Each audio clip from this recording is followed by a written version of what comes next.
It's funny, but not so funny.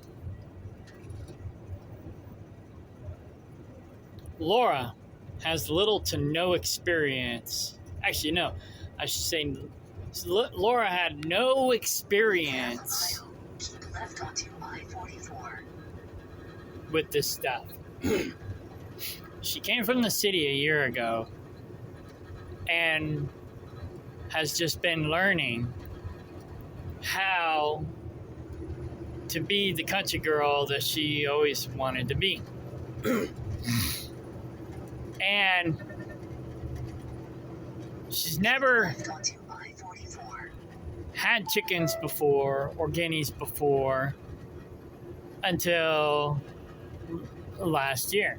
She's never hatched out eggs or had a broody chicken till this year. And she was able to successfully hatch out babies with a broody hen with no experience when David Ray, who grew up on a farm, lived on a farm half or most of his life, claims to be all-knowing when it comes to these sorts of things, couldn't hatch out a single egg in 10 years with broody hens. Amazing. Amazing.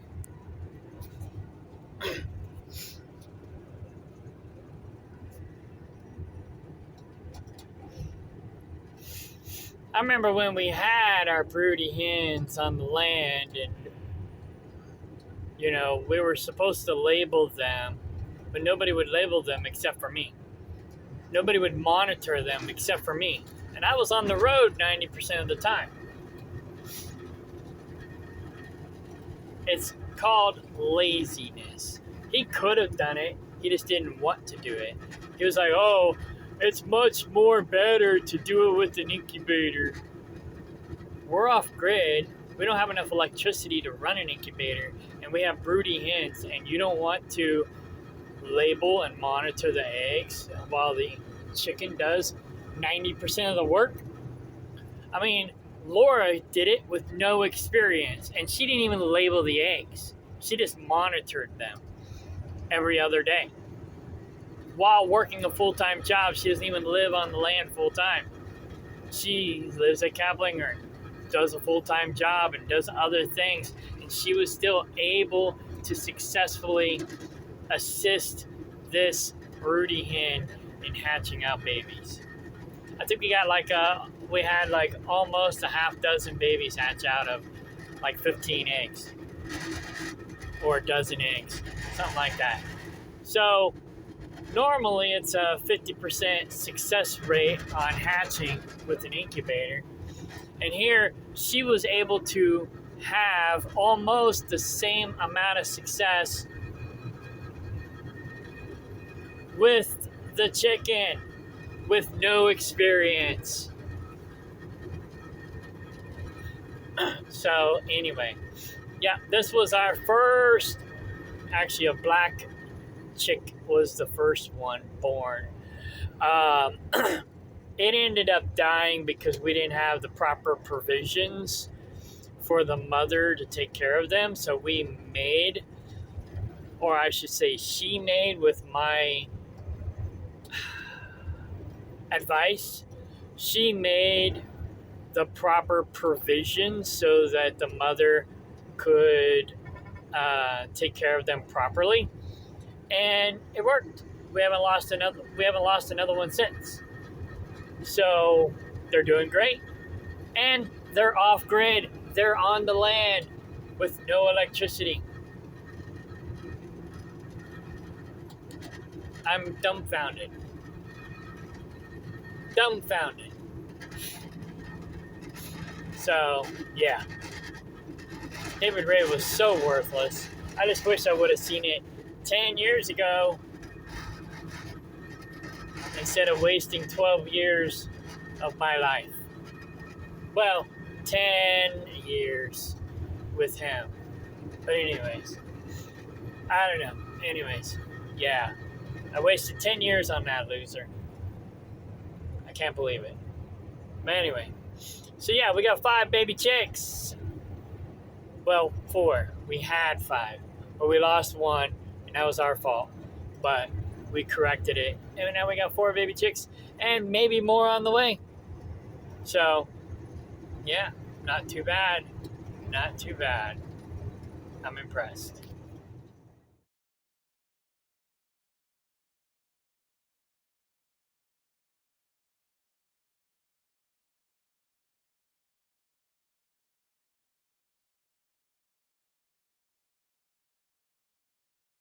Okay, I thought I had the video of the baby chick in this phone, but I guess it's in a different phone. So I'll upload that video separately. I was going to piece them together maybe. But anyways, here's one of the baby guineas that she hatched out in the incubator.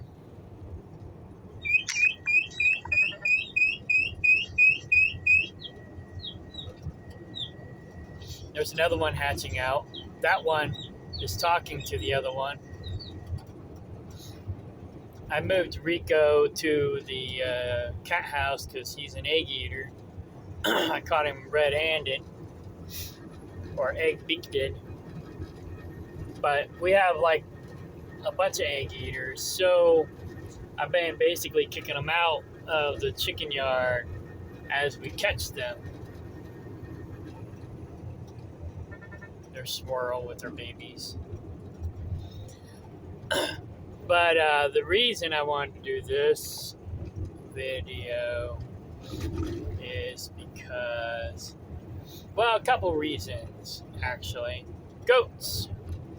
I've been more successful raising meat goats without Judas, David Ray, on the land.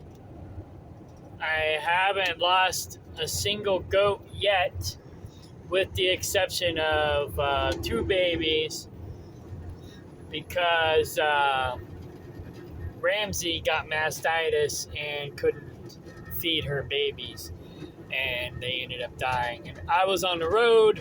Laura didn't know what to do. She didn't even know there was a problem. And then I got home too late, and the babies were dead. So, not much we can do about that. But what I'm gonna do is make a separate goat yard in the future for the birthing mothers, and I'm gonna grow certain herbs and stuff that will be beneficial for the mothers to prevent mastitis and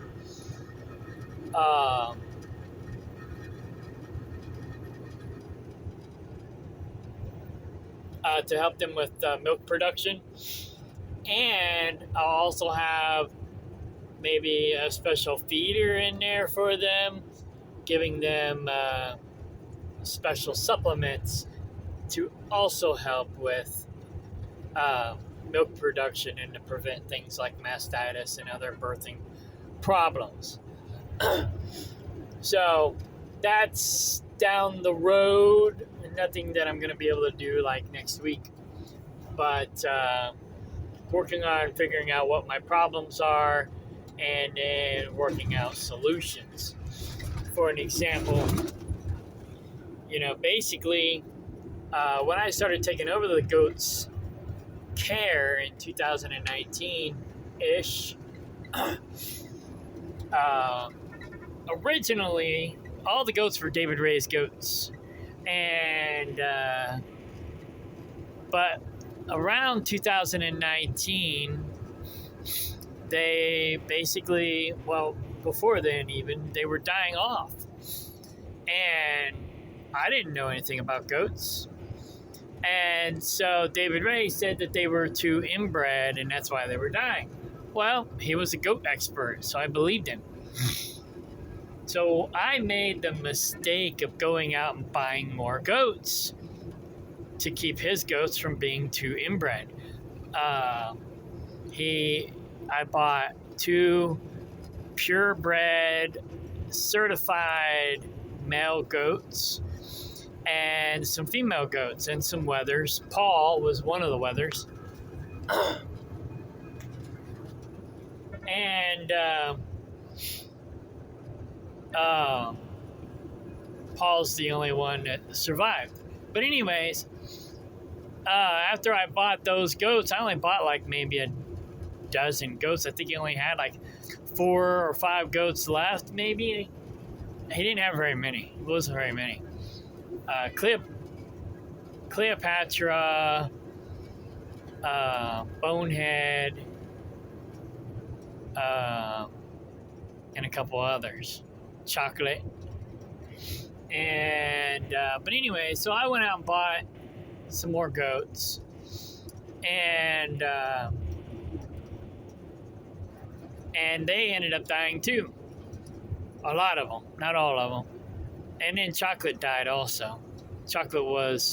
Cleopatra and Chocolate were my favorite goats. And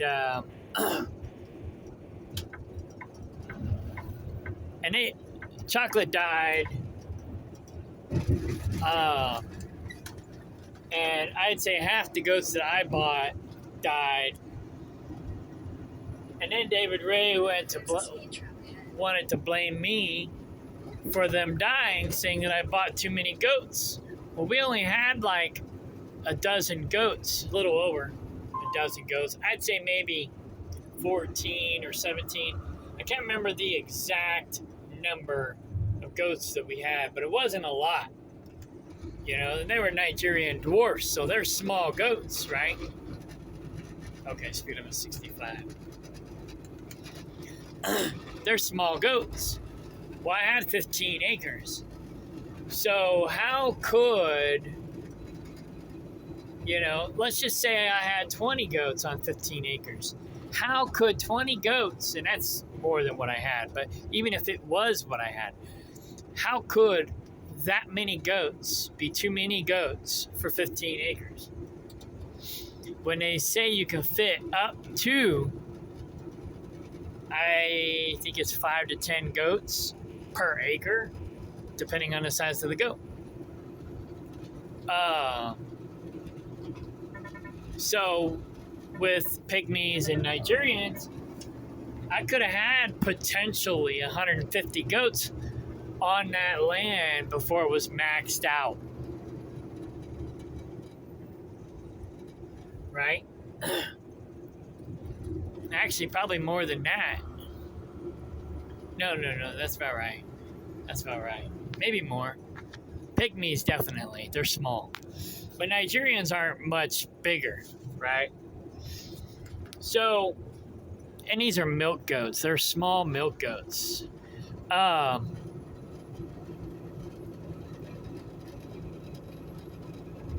lost my train of thought.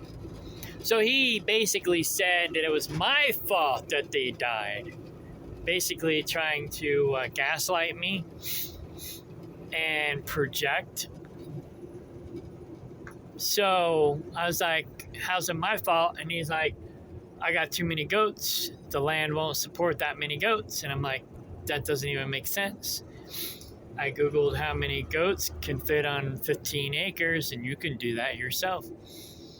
And I was like, that doesn't make any sense. So I started doing some more homework.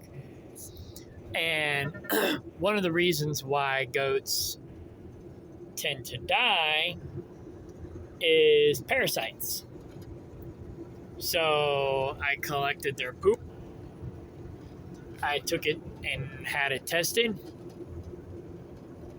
and they were loaded with parasites. So I got the pharmaceutical to give them to kill the parasites. Mind you, half of these goats are his goats, half are my goats. I paid for the pharmaceutical for him to give to the goats so they would stop dying. And he refused to give it to them because it wasn't organic. So more died.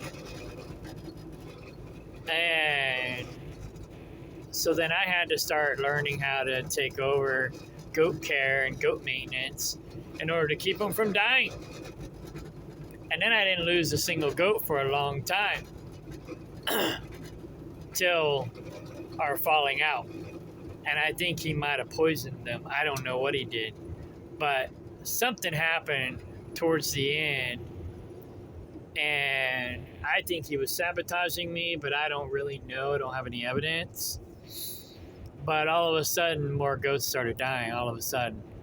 You know, he was already on his way out. He was calling around, making plans, trying to find somebody else to monkey branch to, but nobody wanted him. In fact, they were calling me and telling me about it.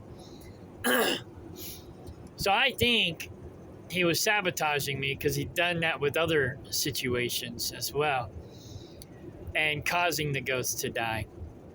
I mean, he was sabotaging the both of us before by neglecting the animals. Well, anyway, they got pink eye, which that wasn't necessarily his fault, except for the fact that he didn't check on them. I came home and I found out that they had pink eye in April or May, March of 2021 or 2022. 2022. March of 2022, I came home to find 3 or 4 dead goats and another 3 or 4 sick goats. And I asked him when he last checked on them, and he said, I checked on them this morning, they were fine. I was like, oh, really? And I said, how come we have sick and dead goats? And then he automatically assumed they were parasites. He didn't know because he doesn't care. He doesn't check on them. And I was pissed. And then instead of helping me take care of our goats, because half of them were his and half of them were mine, he went off gallivanting and playing around with his friends instead of taking care of his responsibilities. And I was still even more pissed. So that was pretty much the straw that broke my back. And I was pretty much done with him at that point. So, but yeah, I mean, he was already done with me. He was trying to monkey branch to somebody else. But he was worthless. He never did anything, hardly ever. You know? He didn't hardly do shit. So, yeah, he was living in a greenhouse. Like one guy told me, says you literally have a bum living in your greenhouse full of trash and dead plants. Which is the other reason why I was going to make this second half of the video. I work 70 hours a week, plus try to run a tree business and try to help Laura take care of her needs and stuff. And here, I'm able to actually grow food in the greenhouse with only maybe 10% of my time, not even that much, maybe 1% of my time devoted to the greenhouse. I've got onions, big fat onions. The onions didn't do so good in this potter because I let the purslane grow. Purslane isn't edible, so it kind of choked out the onions. But there's some onions there. They're not very big, but they're there. But where the purslane wasn't growing, the onions got pretty good size.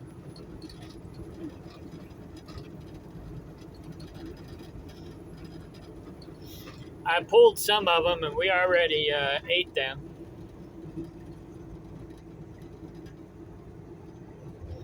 I also have some cherry tomatoes growing that I planted from seed.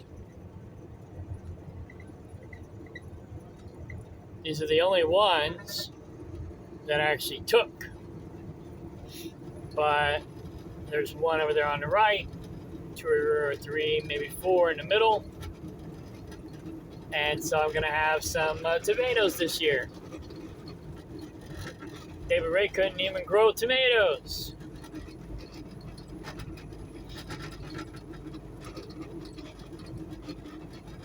And he lived in the greenhouse. Now see, here's some onions that did halfway decent, even though I let the amaranth grow up in there as well.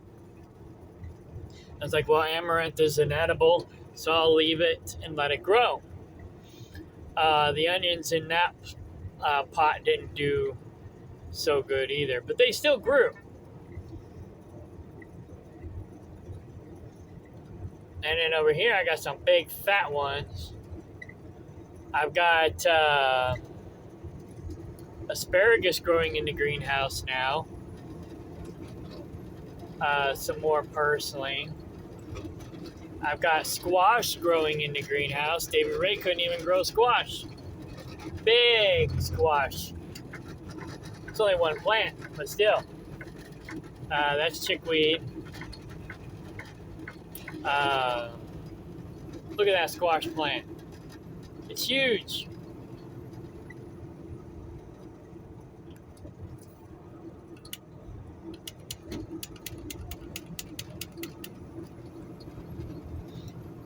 Potatoes. David did grow some onions. In fact, I think this was one of the onions David Ray had planted. And it did kind of grow and go to seed and stuff. And there were some seed potatoes that David Ray grew, but they didn't get very big.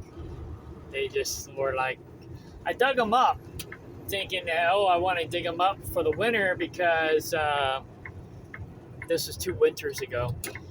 I dug them up for the winter thinking that, oh, they're going to die because they can't be exposed to the weather. And all I got out of it was seed potatoes. Nothing really grew. So I took them to Kaplinger, kept them inside, overwintered them, and got some more seed potatoes, basically, and then took them back to the greenhouse and planted them. But I found some other potatoes that made it through the winter in the greenhouse last year. So I was like, well, shoot, why did I dig them up? So this last winter, I didn't even dig them up, and they're still growing. So doing good there. I do got some weeds in there. I got a weed, which I did do the other day.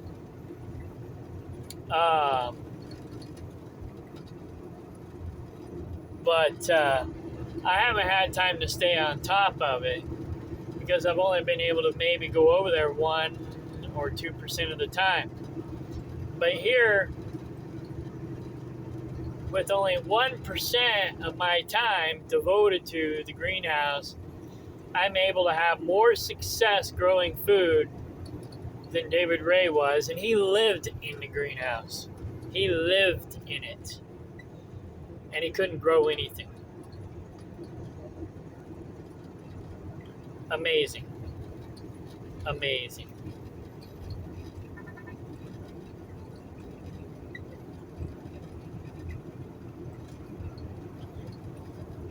And that's all I got to say about that.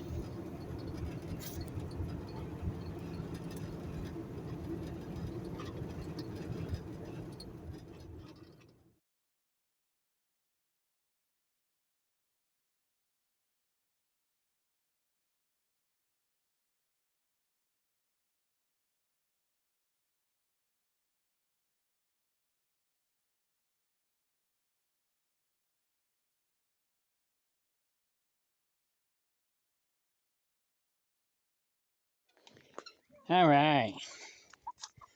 Had my first, or our first, both of our first broody hen actually hatch out a baby.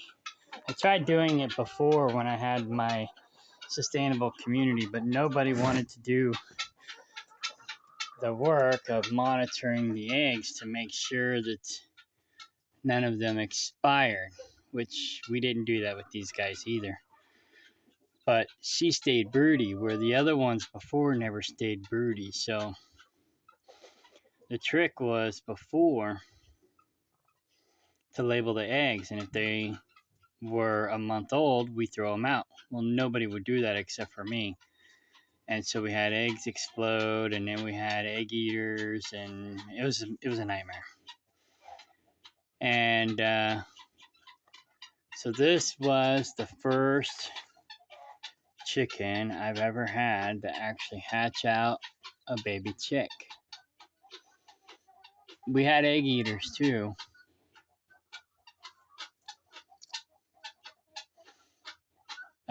We could basically kick them out of the chicken yard. They're still on the land, they're still alive, but they're not allowed to be in the chicken yard anymore because they were eating eggs. That being said, because of the egg eaters, I think these two hens ended up going broody. I think we got a new egg down here. No new egg. So we ended up having to go get golf balls and some fake eggs. Oh, this blue one is a fake egg. So to deter the egg eaters from eating the eggs,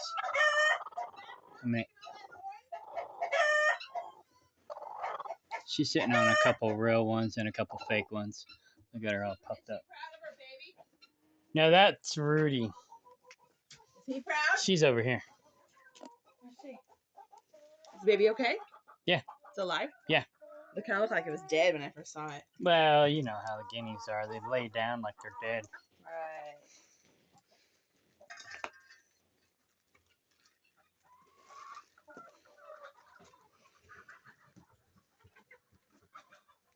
What the fuck is fighting?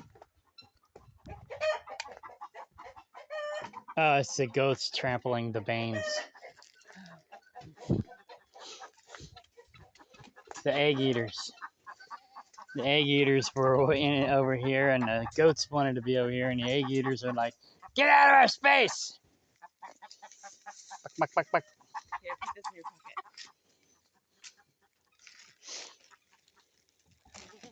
No! Hey!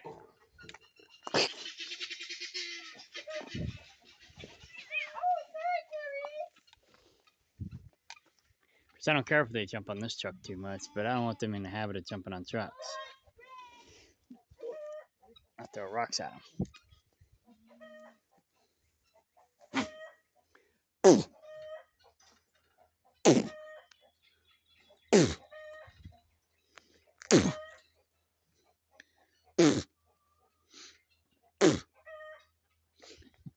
He is cute. I'm gonna eat him first. He's a wether now. He would have made a good buck for somebody who wanted a mini Nubian. But nobody bought him in time, so I weathered him. And next month, he's going to the butcher. And then in September, his brother's going. Bucky has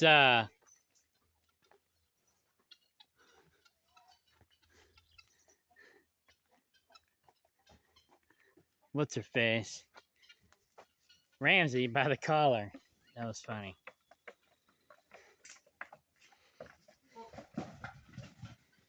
Bucky's horny. He's making babies. So yeah, come fall, we'll have more babies. So if anybody wants a mini Nubian buck, I'm sure I'll have some.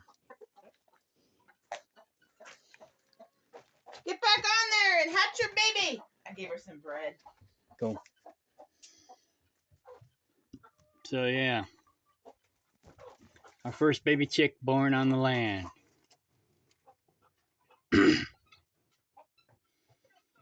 Hopefully the cats don't try to eat it. We'll see. Yeah. It's a test.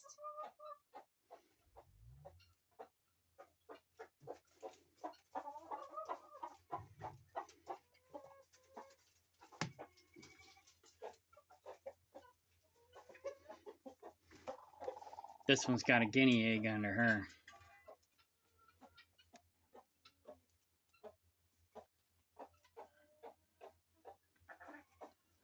So yeah, we might keep these two and have them hatch out guinea eggs. We'll just give Mark the babies, the baby chicks. Yeah. Well, and the thing they say is if a baby chick is hatched by a chicken, it's more likely to become broody. It's more instinctive. Oh, okay. Because it was raised by its mom, not a human. Oh, that's true. Well, let's get to work. Okay, bye. Go to your baby. Go to your baby. Raggedy Ann, leave her alone. Why you not bother her? Let's go.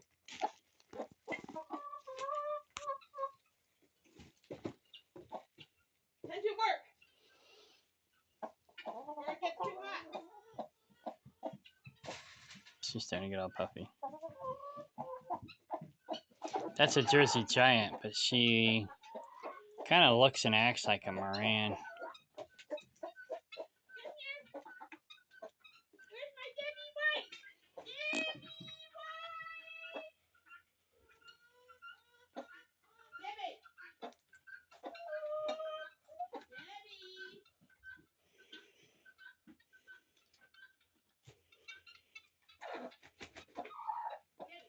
You're a good mom.